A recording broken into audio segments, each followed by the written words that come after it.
Hello and welcome to another edition of the MCR. My name is Mac. Today I'm going to talk about what seems to me the extreme rise in evil here in the United States and throughout the world for that matter. I will refer to a quote by my personal hero, the late Archbishop Fulton John Sheen. And Fulton Sheen described evil as anything that seeks to destroy what is good and what is innocent.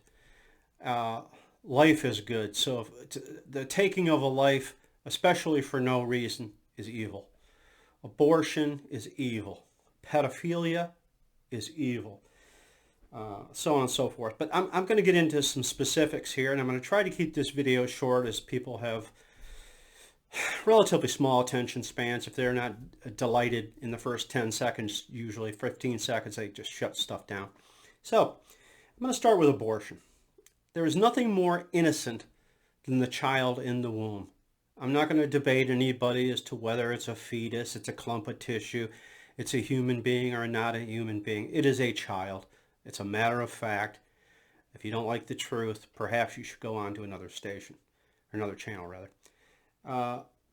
The willingness to kill the unborn to satisfy your lust for sex, other things, just to do this and not want consequences. Well, here's a news flash for you folks. There's going to be a consequence. You may not believe it, but it's coming. You pretty much have to be a God denier, as I'll refer to atheists going forward from a few videos, and that they deny God. And if you deny God, then you're going to deny evil. And then you will practice evil. Or you will decide you are a God. That you're really the God. You decide who lives and who dies. It's the same thing with the next group of people, the mass shooters. Someone who goes into a school and guns down defenseless people because they can. Because they'll decide who to shoot, who not to shoot, and who's ever going to go home to their parents that day. Another example of them wanting to be God. In fact, the inception of evil comes from Eve and Adam deciding they know better than God and that they can be like God. And they do what God tells them, the one thing they cannot do, because they decided they wanted to be God. Pedophilia.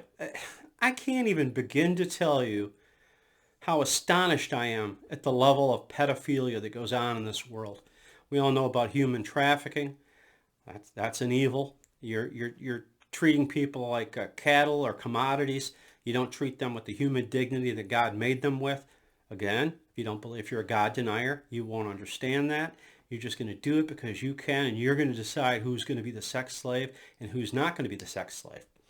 That's just how it works. These people have superimposed themselves, some under the guise of science, others in their own arrogance, that they themselves are the God who will decide.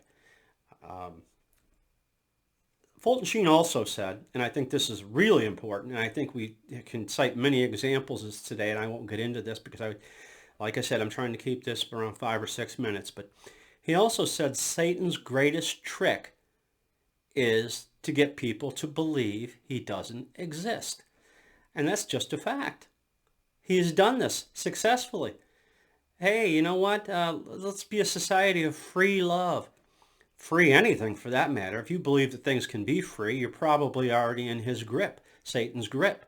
Or I'm just going to pretend I don't see it. I'm going to take the high road and watch some baseball games and read some books and tune out the outside world because I can't take it. If you do a channel like this, yeah, it's a little hard on you. Being in the news day in and day out, talking politics day in and day out, it can be a challenge, and it can wear you down. But that's where the strength of God comes to you, or if you ask for it, that is. But these pedophiles, they seem to be everywhere, on every level of government. They have gotten, perhaps placed by Satan, into these places. Just think about that next time you are going to do something you shouldn't. Is this something God would want me to do? Is this good? Am I destroying something that's good with my selfish desire. And I'm certainly not trying to come off like a minister or a preacher here. Otherwise, I'd be saying stuff like, you should not get on Twitter, so on and so forth, like anyone ever really talks like that. That was a joke. Lighten up, Francis. So with that, I'm going to say, be safe, watch your six, and don't tread on me, and do good, not evil.